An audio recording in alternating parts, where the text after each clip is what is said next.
Bom dia a todos, um prazer estar aqui com vocês, principalmente aqui com amigos, Sérgio, Guilherme, Gilberto, todos médicos, todos em casa, todos podendo jogar pedra na vidraça e poder falar sobre esse modelo de novos caminhos para assistência, caminhando do começo. Gostei da chamada porque nós estamos no começo, falando sobre bem-estar, falando sobre pessoas saudáveis e como manter esse sistema de saúde mais saudável, mais tempo para que ele seja viável. Vou pedir aqui para o Sérgio iniciar com a fala dele. Sérgio, o que você tem visto aí de modelos inovadores nesse sentido de conectar tecnologia com a questão da saúde em bem-estar e promovendo saúde? Legal. Obrigado pelo convite. Aqui um prazer estar com meus colegas aqui dentro desse debate. O objetivo nosso é falar um pouco sobre esses novos modelos de assistência, né? E aí essa tua provocação, Cláudio, acho que é bastante importante toda vez que a gente vai falar sobre assistência e as mudanças que a assistência tem sofrido nos últimos anos, muito está relacionado por causa do contexto atual que nos levou a isso. Então o começo dessa conversa, como você bem disse, nasce do contexto. E é um contexto muito desafiador. A gente está falando de um mercado privado de planos de saúde que, apesar de ter atingido nesse fechamento de setembro 50,9 milhões de clientes em operadores de saúde, se a gente lembrar que em 2014 a gente tinha 50,5, apesar de a gente ter tido um vale muito grande do número de beneficiários e uma recuperação atual, nós estamos basicamente no mesmo patamar de 2014. Isso mostra para a gente o quanto esse segmento está estagnado, e sabendo que 92% de todo o dinheiro do mercado de saúde passa pelas operadoras, o mercado privado depende fortemente do sucesso das operadoras em ampliar a base de beneficiários. Então esse é um contexto bastante preocupante. O sistema suplementar não cresce, porque depende muito do dinheiro das operadoras. E aí a gente começa a observar os motivos do porquê não cresce. Não cresce porque tem uma sinistralidade crescente por inúmeros fatores. Não foi só Covid, não foi piso salarial de enfermagem, não é autismo. E muitas pessoas ficam tentando encontrar uma bala de prata que explique o porquê, mas existem inúmeros fatores, eu tenho debatido isso muito dentro da newsletter Valor e Saúde, muito por conta de que não existe também uma bala de prata de solução que resolva isso. Só que uma coisa não mudou nesse contexto nos últimos anos. Nós continuamos com aproximadamente 70 e poucos por cento, 70 e alguma coisinha, de todos os beneficiários de plano de saúde no país vindo dos planos corporativos.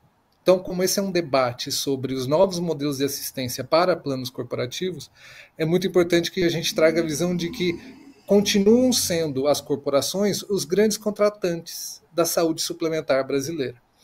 E o grande problema aqui é que o custo da inflação em saúde cresce muito mais rápido do que o custo do que a inflação média do país. E, obviamente, se o principal contratante é uma empresa, e ela vai reajustar seus produtos no IPCA, como é que ela aguenta absorver um custo que cresce 3, 4, 5 vezes mais do que o IPCA? Então, esse benefício para as empresas está cada vez mais insustentável. Quando a gente via o motivo de tudo isso, está porque o setor como não tem uma linha de objetivos e incentivos. Como um todo está alinhado para benefícios para suas próprias empresas, para os seus próprios produtos. Não estão todos focados no paciente. Aliás, quem está focado no paciente?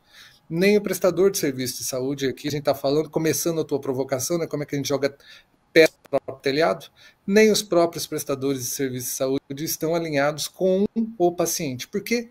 Porque a gente foi incentivado a trabalhar num modelo de eventos. A gente foi incentivado a criar valor com base em eventos. Nós não somos premiados, por exemplo, como prestadores de serviço de saúde, e as operadoras no mesmo saco, infelizmente na mesma situação, também não colaboram para isso. Nós, por exemplo, se um paciente nosso sai morto ou curado de uma internação por pneumonia, a remuneração que a operadora faz para um hospital é a mesma. Então, indifere se existe promoção de saúde ou não. Da mesma forma, se nós geramos vínculo ao longo da vida, não muda a remuneração do profissional. Se nós monitoramos desfechos, isso não muda a remuneração do profissional. Então, nós cada vez mais estamos embrenhados num modelo que alimenta a gestão de eventos. Se a gente faz gestão de eventos, e muitas vezes faz ótima gestão de eventos, com bons protocolos, com bons resultados, mas a gente não pode ter a ilusão de que nós estamos no longo prazo gerando saúde. Isso estabeleceu o que a gente chama de equilíbrio de Nash. Na teoria dos jogos, isso estabeleceu um equilíbrio de Nash, onde cada um está apontado para um lado, tendo interesses de sustentação, de sobrevivência à crise atual do setor suplementar, mas não existe o direcionamento de todos para a construção a partir da visão do paciente. Ou seja, as construções são todas feitas a partir da visão da oferta e não com base na leitura de demandas. E esta construção com base na leitura de demandas é uma das grandes mudanças que vai levar à criação de novos modelos assistenciais que atendem ao paciente e contribuem para a sustentabilidade dos planos de saúde para as empresas. Como é que a gente quebra o equilíbrio de Nash? O equilíbrio de Nash é aquele momento onde nenhum dos players tem incentivo para mudar os seus posicionamentos estratégicos. Então, as operadoras, os hospitais, o prestador independente, os consultórios, os home cares, a indústria farmacêutica, nenhum tem um grande interesse em mudar a estratégia central da sua operação para fazer com que o modelo mude. Essa competição, que é orientada ao benefício próprio, não gera valor para o paciente, ou seja, não gera saúde para o paciente. A grande característica de mudança, quando existe uma competição orientada a valor, e não uma competição de soma zero, que é o que a gente observa hoje, é que o dinamismo de todos tem um incentivo único, que é a saúde para o paciente, quando a gente tem uma competição orientada a valor. Para fazer isso, várias ações estão sendo propostas. Uma delas, não é bala de prata, a gente deve lembrar isso. O tema é tão complexo que não tem solução única que resolva o problema. Mas Sérgio, eu posso te pedir só um favor? Eu vou te pedir um favor. É só para a gente manter as pessoas fixas aí no... Porque eu vou rodar com todo mundo. Antes da gente dar a solução, eu quero ver o olhar de cada um para o problema, para depois a gente passar para a solução. Tá?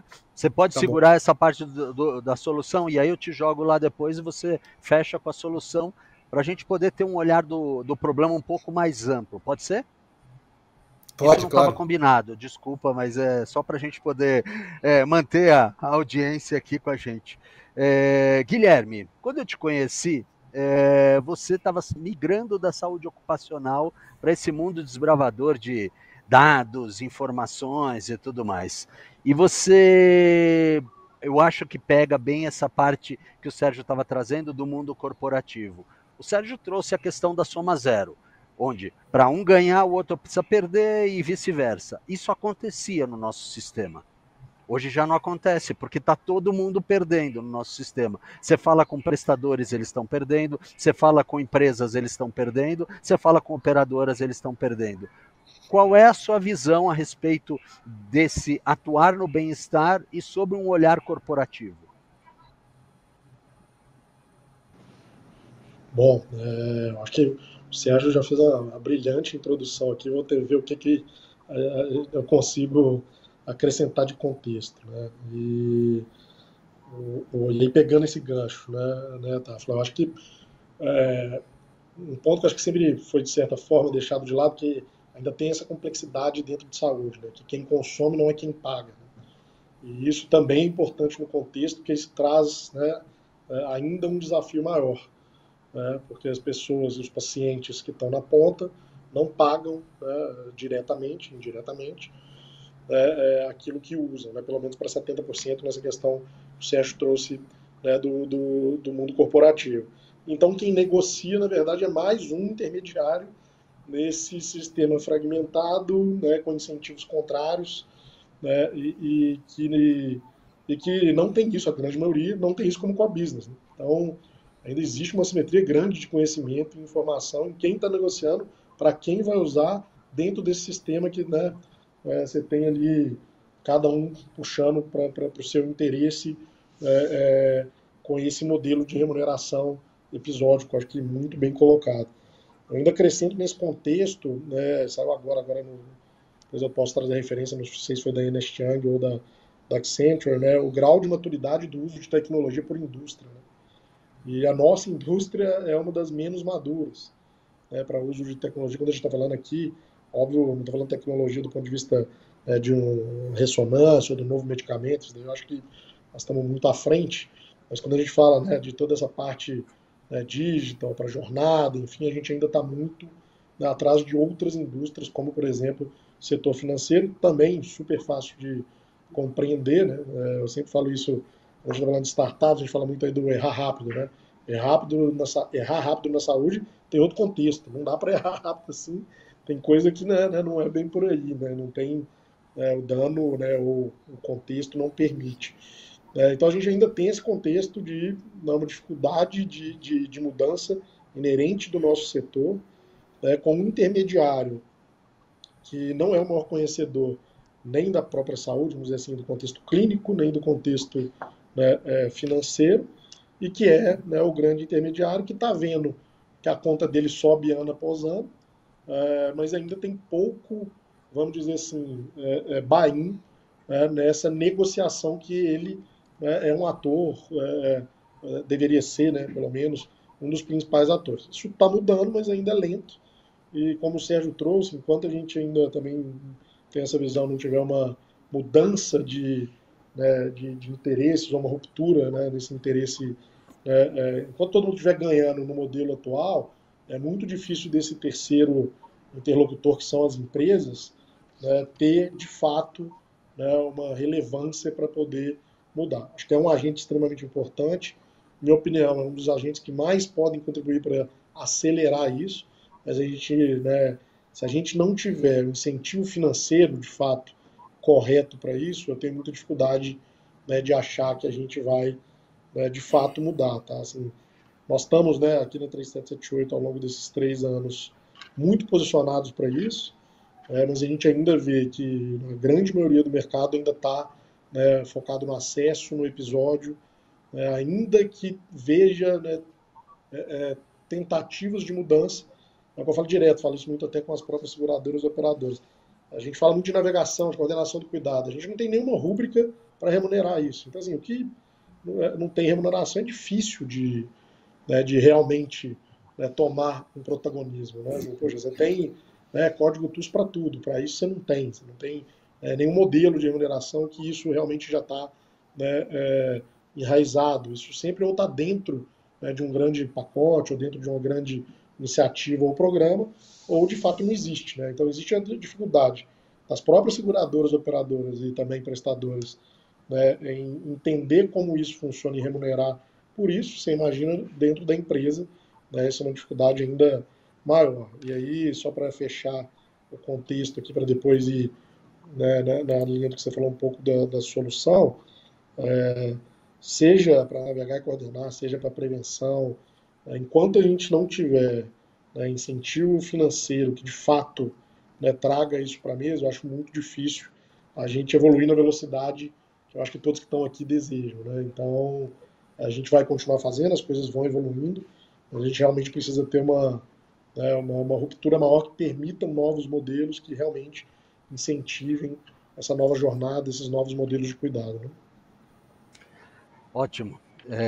Excelentes colocações e preparam bem esse terreno para a gente depois colocar a questão das soluções, todas elas pautadas. A gente sabe que para um problema a gente tem que espelhar a solução, né? Então vamos tentar encontrar para esses problemas colocados as soluções depois na segunda rodada. Mas, doutor Gilberto Undurraga, por que é tão difícil?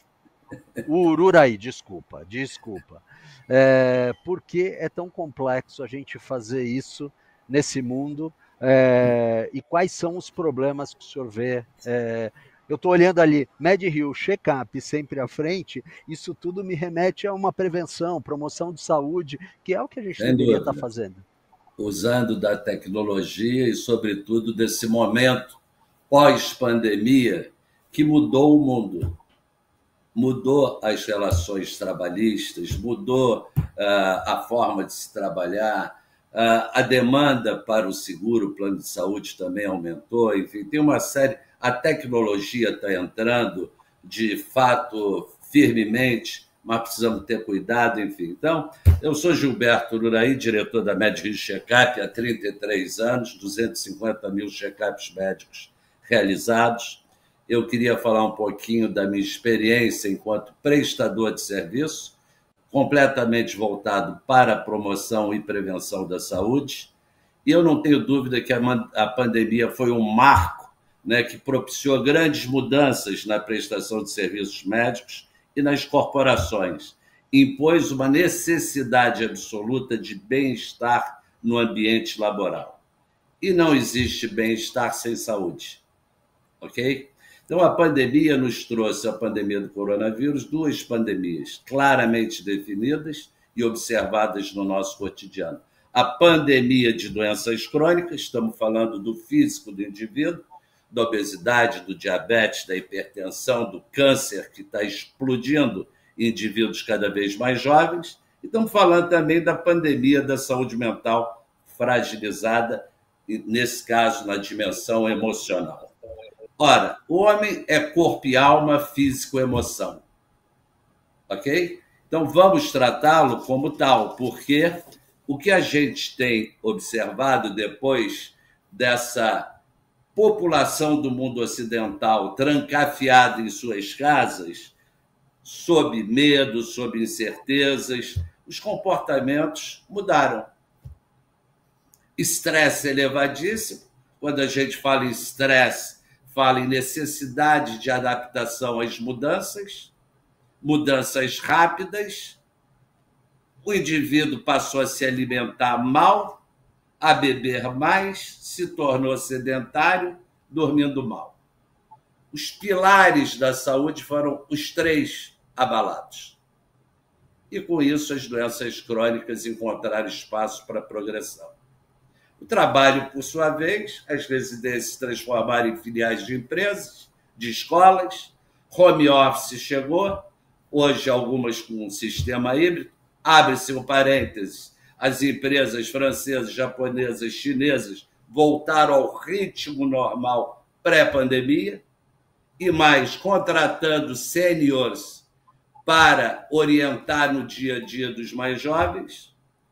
Então, o que acontece com o indivíduo hoje? É o indivíduo diante do computador ou do celular que não ri, não brinca, não chora, lendo ou vendo muitas vezes notícias desagradáveis, tristes, falsas, isolamento e depressão.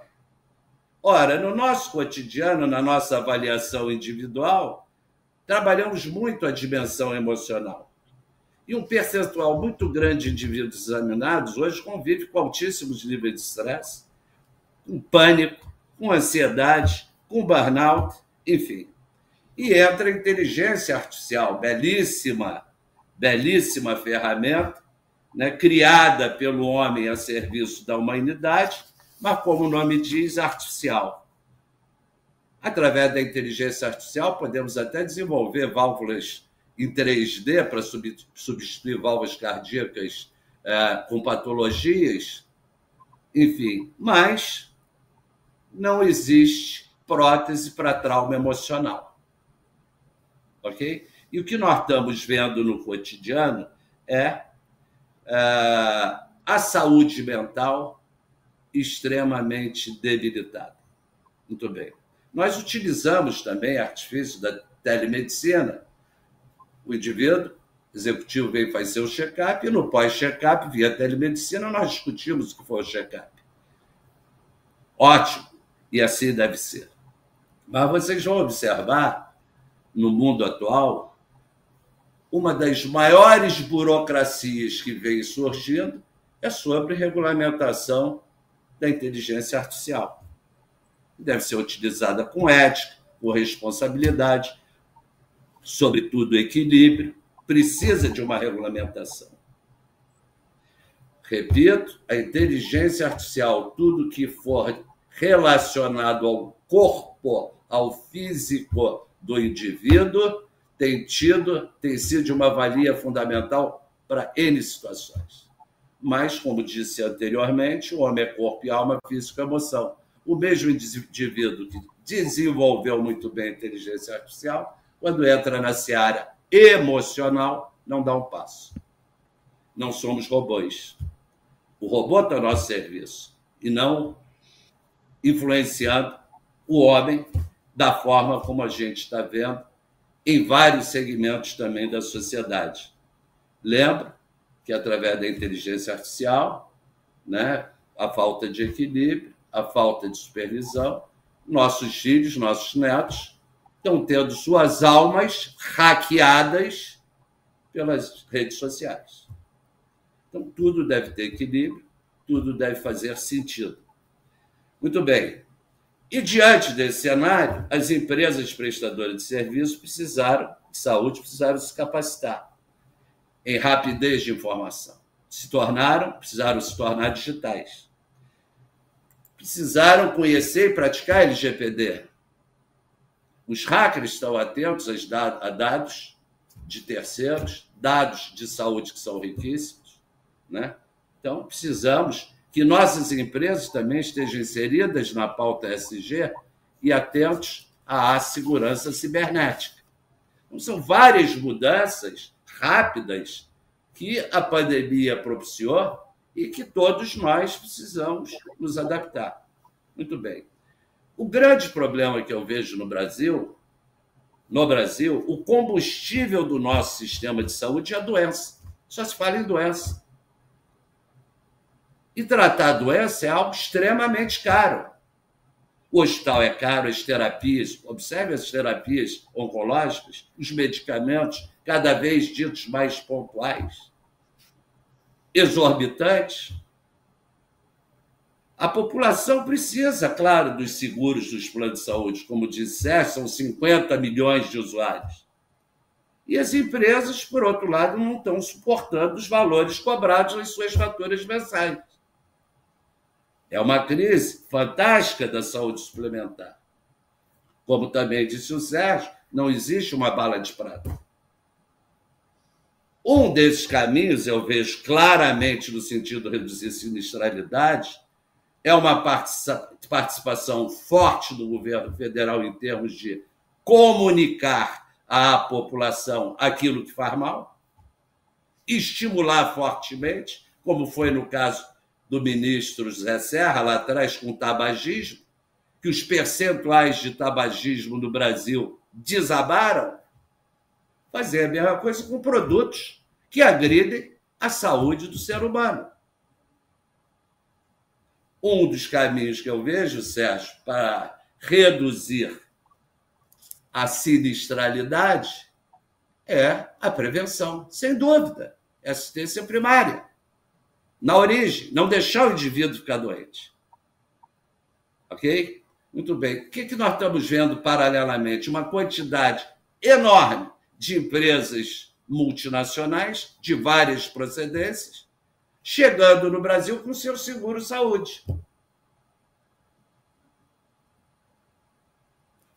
Os seguros estão lá fora, fazem câmbio e pagam o prestador de serviço. Cada vez mais, porque o sistema nosso é muito complexo e caro e precisa de sustentabilidade. Quer dizer, é uma situação extremamente complexa.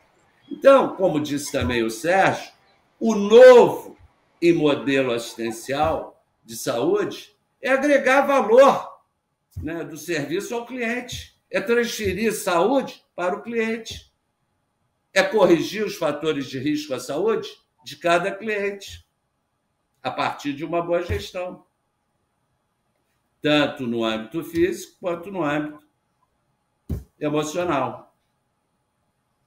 Significa educar o indivíduo para um estilo de vida saudável, praticar a prevenção. 73% das mortes atuais são devidas a estilo de vida pouco saudável. Isso é dado de Stanford. Então, vamos atuar no estilo de vida, na educação para a saúde, né? E promover a prevenção. É a saúde sem surpresa. O indivíduo que faz um câncer e tem o diagnóstico precoce, imediato, está salvo. 90% dos cânceres diagnosticados precocemente se resolvem.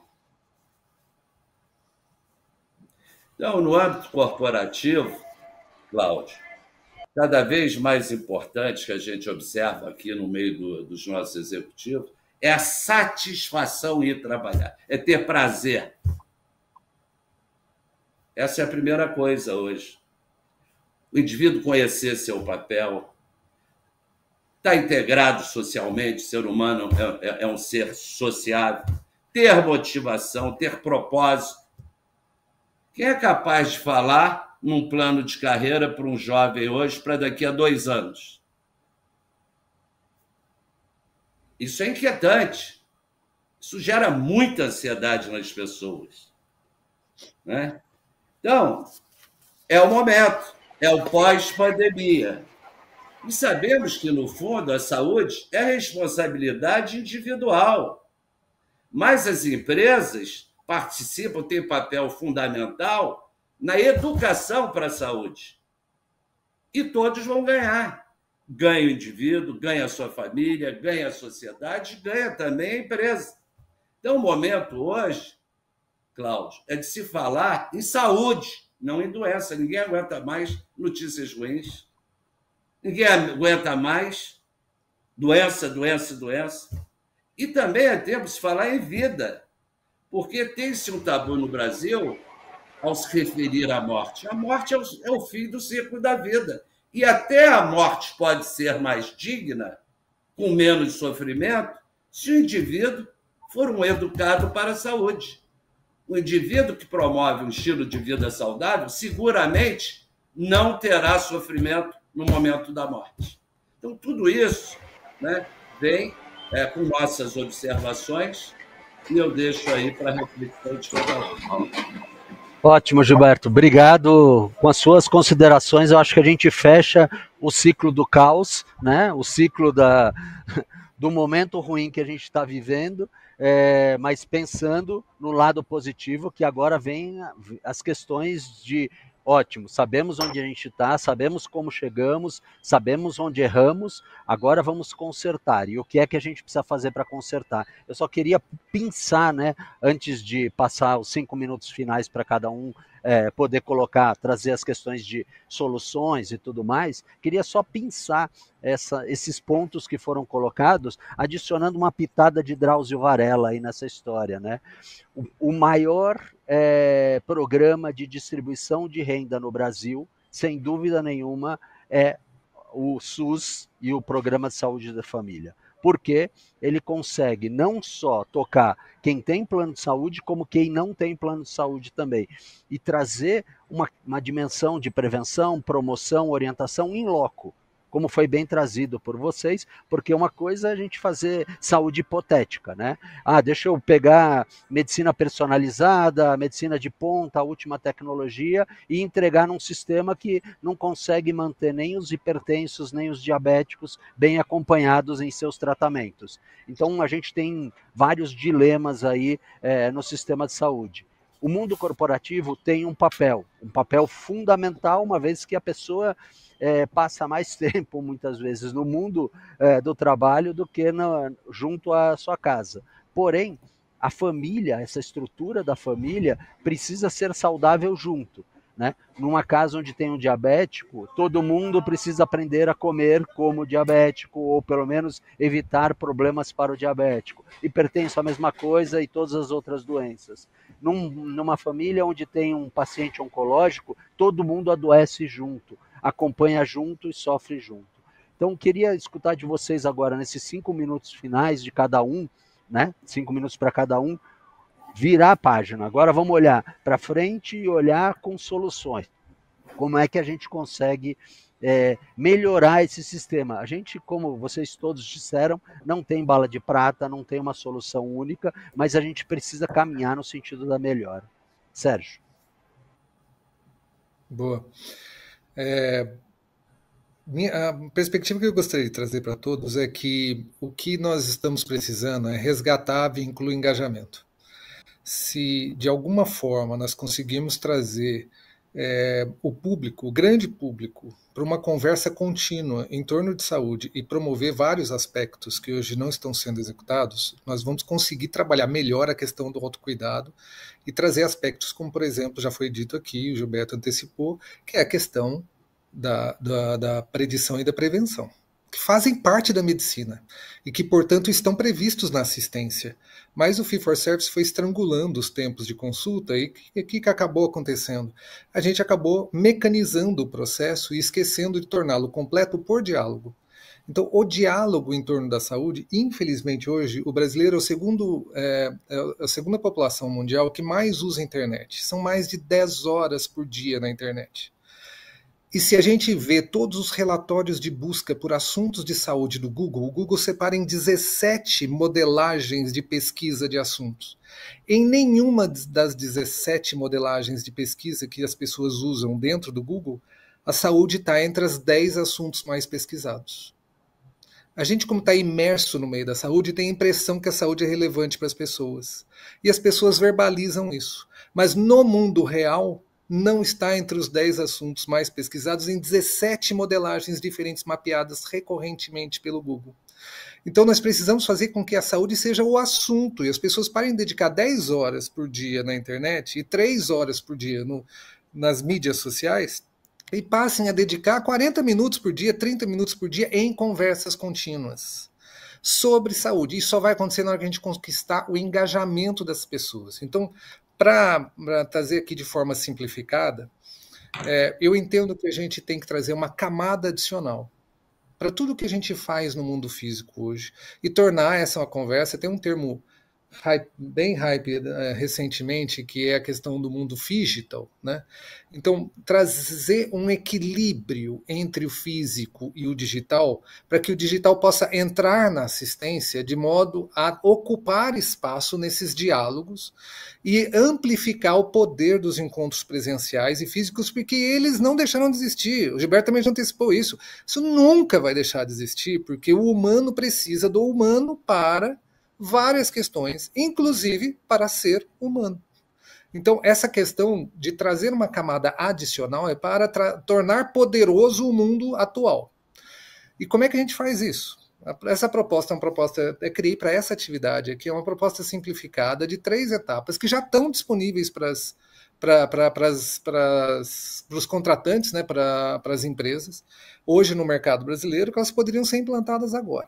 Quais são essas 3 etapas? Primeira etapa é migrar do polo da oferta para o polo da demanda. O que é isso? É promover engajamento por diálogos apoiados por plataformas digitais.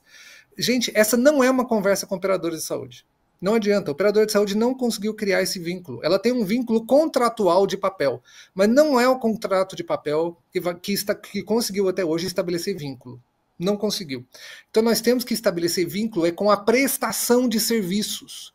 É quem presta o serviço que tem o domínio e a capacidade de gerar o vínculo com as pessoas. Então a plataforma digital tem que apoiar o vínculo com os profissionais, estabelecendo uma conversa contínua, apoiada por protocolos validados pelos profissionais da ponta, exercendo um complemento ao que o profissional não está vendo. A pessoa está com o celular ali, se ela puder informar o profissional que ela é fidelizada sobre uma dor nova, a plataforma pode apoiar com soluções imediatas e orientações que foram autorizadas pelo profissional de saúde. Não é qualquer coisa. Ela não vai substituir uma decisão importante, mas ela pode tirar uma orientação rápida e breve. Como, por exemplo, vamos resgatar a informação que já está na tua receita? Pode ser que lá já tenha uma informação útil para você usar agora no momento de início de sintomas.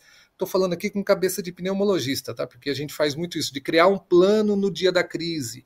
E aí a gente pode resgatar essas conversas. Mas é assim, estabelecer engajamento, essa primeira etapa, a partir de conversas contínuas, apoiadas por uma plataforma digital que captura informações e estabelece uma base de dados rica, autorizada pelo paciente, que pode alimentar a terceira etapa que eu vou descrever lá na frente, que está relacionada à predição e prevenção. A segunda etapa é personalizar o cuidado com base nessas informações. A partir do momento que a gente tem essa nova camada de diálogo e eu tenho uma captura estruturada de dados, eu posso personalizar a conversa e posso usar esses integradores digitais para conectar as necessidades do usuário com outros serviços. Qualquer serviço. Eu tenho uma necessidade de uma teleconsulta agora. Quais são as teleconsultas autorizadas pelo meu médico tutor? Aquele médico que eu estou fidelizado, que eu acompanho no consultório e que cuida da minha jornada na minha principal doença. Ou seja, na minha jornada de diabético, por exemplo, O meu médico tutor autorizou que eu posso fazer uma teleconsulta quando eu precisar com esta plataforma ou com ele mesmo. Como é que eu acesso pela plataforma imediatamente o sistema de agendamento autorizado? E aí eu começo a ter conexões práticas no dia da necessidade. Então eu sou diabético e hoje eu estou começando a me sentir pior. Estou sentindo aqueles sintomas da última vez que eu precisei internar. Como é que eu estabeleço um contato e aciono serviços por ali? E a plataforma me diz e confirma, olha, realmente, vamos fazer uma glicemia agora? E vamos mandar para o seu médico para avaliar? Ou então, se estiver fora do range que o seu médico estabeleceu como aceitável, se estiver acima desse valor ou abaixo desse valor aceitável, nós vamos tomar uma conduta agora que ele já deixou prescrito aqui. Então, a gente estabelece promoção de saúde no tempo real, com base na demanda do usuário, quando ele precise, não quando nós sabemos oferecer, não nas estruturas que nós soubemos criar, como pronto-socorros, estruturas, infelizmente, altamente ineficientes para o dia a dia. São ótimas para urgências e emergências, mas são péssimas para uma gripe. Esperar 3 horas por atendimento, ficar em contato com pacientes com pneumonia quando você só tem uma gripe, nada disso é bom com base na perspectiva do usuário, do paciente. Então, segunda etapa, personalizar o cuidado. E caminhando para o fim, porque o meu tempo está acabando aqui, dos 5 minutos, o terceiro é implantar a capacidade, com base nessa leitura de dados e da personalização, implantar a capacidade preditiva e preventiva. E aqui muito conectado com as necessidades que o Guilherme antecipou e com a necessidade nossa de resgatar uma parte da medicina que foi esquecida, que é a predição e prevenção. Com base nisso, predizer risco futuro, futuro imediato. No próximo dia, se eu não fizer nada hoje, amanhã ele interna. O que eu tenho que fazer hoje? No próximo mês, se eu não fizer nada hoje, isso vai evoluir para diálise. Se eu não fizer nada hoje, daqui a um ano, quem são as 10 pessoas que estão interagindo com a minha plataforma que tem mais risco de desenvolver diálise? Porque eu sei quais são os comportamentos por intermédio do diálogo. Eu sei quem é que está sedentário, eu sei quem é diabético, eu sei quem está com colesterol alterado, eu sei quem vai infartar. Então, é trazer essa capacidade preditiva, que é uma ciência que nós já dominamos, médicos. Os protocolos já nos apoiam para isso, e conectar com leituras em tempo real e a plataforma dizer, está na hora da gente abordar um assunto importante, eu vou te conectar com um profissional de saúde autorizado pelo seu médico que fala sobre isso. Por exemplo, vamos parar de fumar, que foi um assunto trazido aqui. Então, tudo isso, gente, já está à disposição do mercado. Já tem empresa que compila tudo isso, tem empresa que não compila, tem empresa que contrata terceiros, que parceriza com terceiros, mas essa visão do diálogo adicional... e vocês comentaram do SUS aqui, gente, isso é fundamental. Eu estou com experiências de implantação dessa modelagem também no SUS, conseguindo reduzir mortalidade de doença cardiovascular em uma cidade em 45% após 8 meses. Ou seja, a plataforma monitorando os desfechos e trazendo resultados reais pelo SUS, identificando pessoas que têm doenças crônicas e que estão em casa e que não vão na unidade básica de saúde, mas estabelecendo contatos e avisando a equipe de saúde, olha, manda o agente lá que nós identificamos uma doença crônica naquele indivíduo. E aí, é claro que isso é graças a um Health Risk Assessment, né, uma ferramenta simples de análise de risco, contribuindo para a leitura das informações estruturadas. Então, a gente está muito próximo de conseguir não esquecer de ninguém. Pela primeira vez na história da medicina e da assistência, nós estamos muito próximos disso. Então, é só a gente usar as ferramentas que a gente soube fazer muito bem e criar muito bem. Vínculo, engajamento, relação, capturar a informação importante e executar a medicina, não deixando de fora a predição e prevenção. A gente sabe fazer tudo isso, agora só precisa de plataformas digitais apoiando a gente nessa jornada. Guilherme, acho que ele levantou a bola, agora só falta você dar uma cortadinha na bola e passar depois com o jogo ganho para o Gilberto, né? Perfeito. Acho que é só cortar mesmo, né? A bola já foi bem trabalhada. Acho que o Sérgio trouxe, né, de maneira brilhante aqui o que a gente, a solução. Né? A solução a gente sempre fala isso muito aqui na empresa, né? Assim, o e-commerce já sabe engajar muito melhor o usuário dele que, né, a saúde. Né? Assim, eu lembro do Drauzio falando um pouquinho durante a pandemia, né, falando, gente, é muito mais difícil a gente vender que, né, não tem tratamento do que vender que tem tratamento, né, para o Covid, né, assim, uma solução mágica. É muito mais fácil vender uma solução mágica. E saúde tem esse desafio de comunicar, de engajar, né, de trazer realmente as pessoas, tanto no médio e longo prazo, toda essa questão da prevenção e promoção, mas do curto prazo também, né? Até porque quando a gente olha de novo a fonte pagadora, pela forma como estamos, existe a demanda de curto prazo que a gente precisa solucionar. Acho que o Sérgio trouxe que já tem à disposição, né? Eu posso falar brevemente aqui, falando só de saúde mental, nessa mesma linha, de um projeto que a gente conseguiu tocar aqui, super acessível, que medindo o desfecho, né, intermediário, né, e também desfecho final, a gente conseguia estabilizar pacientes médios, né, com risco médio a grave para a saúde mental, numa estratégia digital muito mais barato, né, e acessível do ponto de vista financeiro e com muito mais engajamento que uma estratégia ou só digital, que a gente tem muitas vezes a questão até da prescrição, pacientes de médio a grave vão precisar, né, da questão da prescrição, ou só física, até pela dificuldade que a gente tem hoje, né, da saúde mental na rede das operadoras como um todo, né? Então, assim, já existe solução, mais de uma, já tem uma tecnologia, não é mais ciência de foguete fazer os modelos preditivos. O que o Sérgio colocou já é perfeitamente viável, saber quem vai internar amanhã dentro de uma carteira. Isso já tem modelo rodando, pronto para isso. Ainda não está sendo muito utilizado, não, mas tem, né?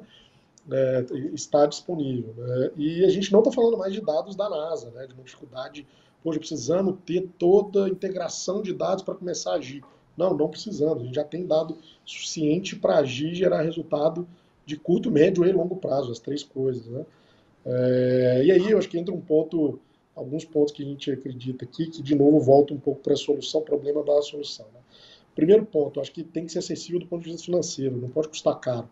Se custar caro, vai ter dificuldade de adesão, e a gente não pode, eu brinco aqui, gente, nenhum preconceito que eu vou falar, mas a gente não pode fazer saúde só para Faria Lima, né? A gente tem que fazer saúde, né, de fato, acessível a todos. Quanto mais gente tem acesso à saúde suplementar, menos pressão sobre o SUS, mais o SUS pode ainda exercer, né, seu papel, e a gente pode levar a solução para o SUS, se a gente chegar em algo extremamente eficiente, como o próprio Sérgio trouxe aqui. Então, acho que o primeiro ponto é isso, tem que ser acessível do ponto de vista de custo, né? Tem que gerar confiança, porque confiança gera engajamento. Acho que o Sérgio trouxe isso aqui muito bem. E quem tem confiança hoje é o prestador, né? E acho que a empresa também pode e deve ter um papel central nisso, né? E, de novo, a questão da confiança. E para gerar confiança, comunicação é fundamental, mas o atendimento acho que é o principal, né? A gente conseguir entender, né, e decodificar o problema em escala, e personalizar, como o Sérgio trouxe, né, essa solução, eu acho que é o grande ponto para a gente gerar engajamento. Vou trazer aqui, né? O paciente, o usuário, ele é fluido, né?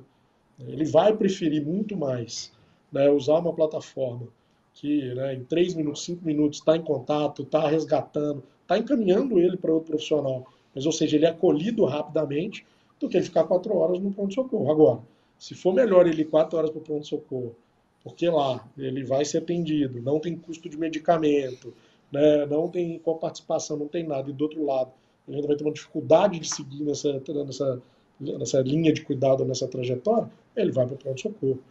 Assim, eu acho que a tecnologia tem que trazer também essa solução administrativa, né, financeira junto. E, de novo, né, tem coisas prontas e é muito acessível, né?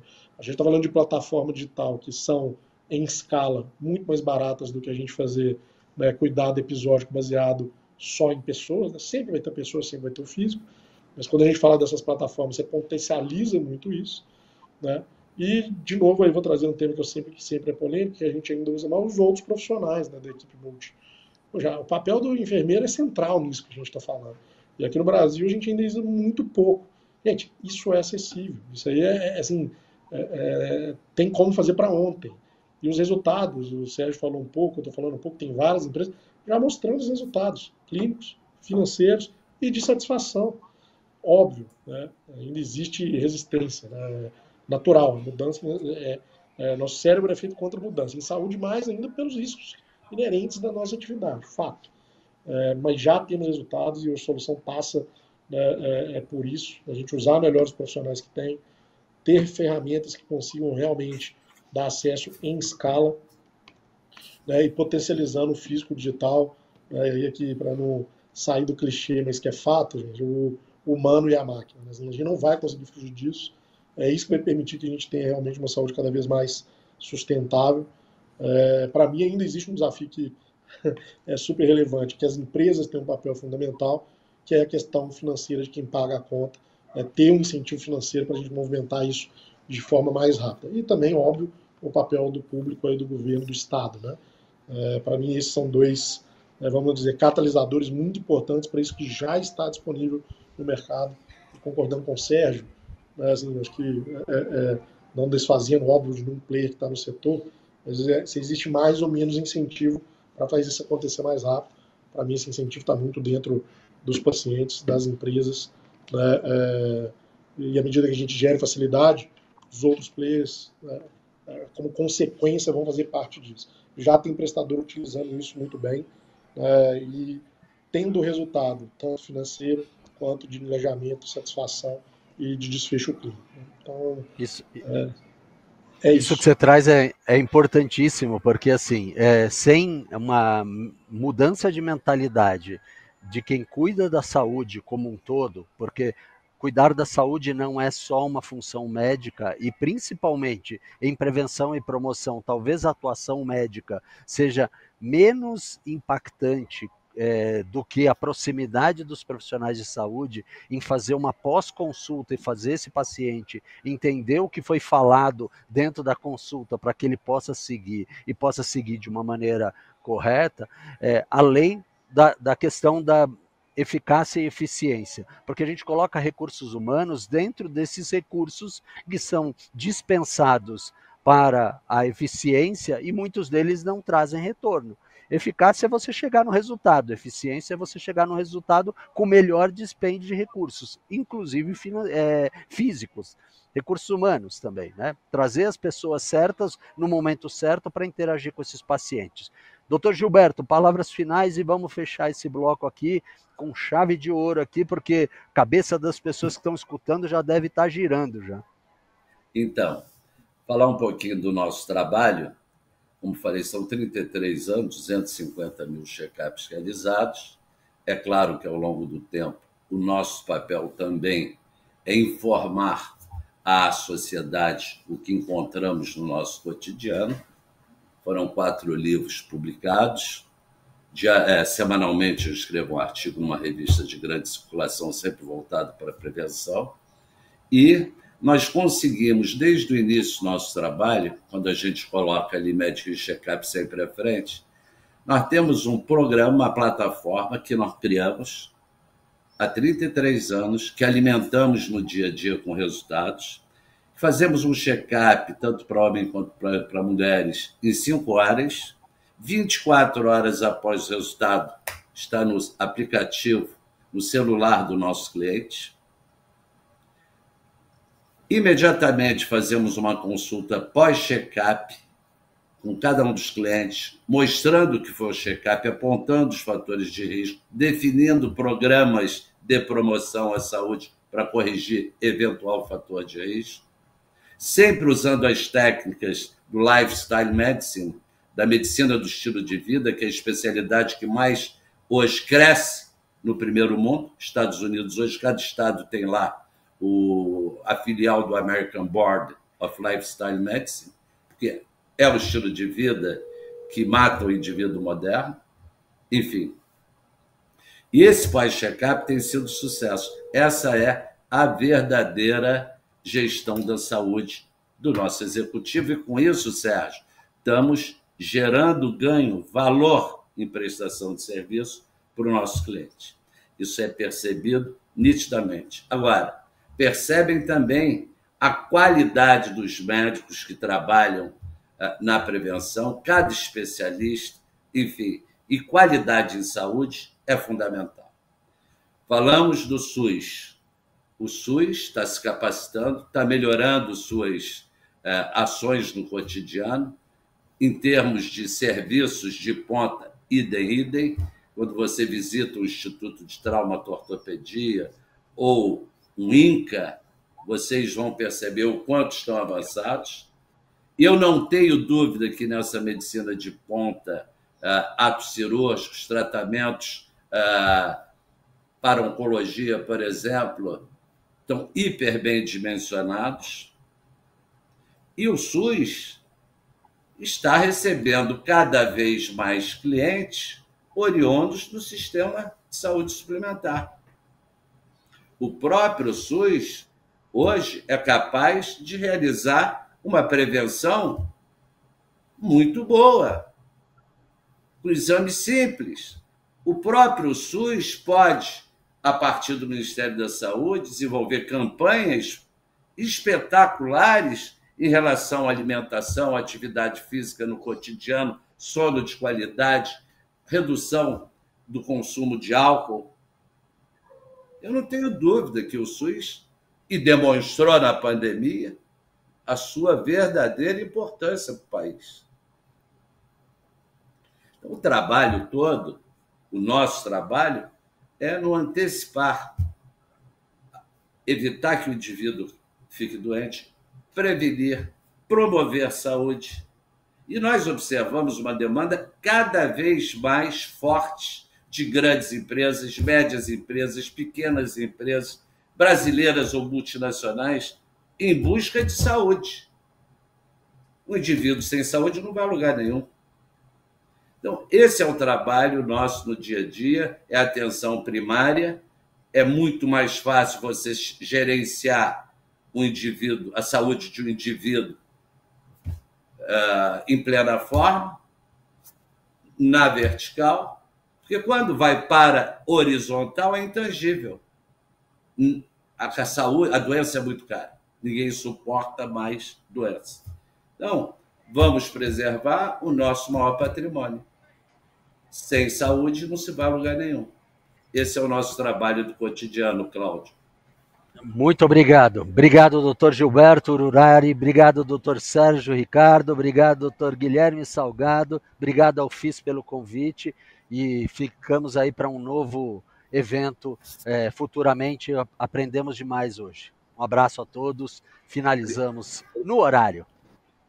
Obrigado a todos. Forte abraço.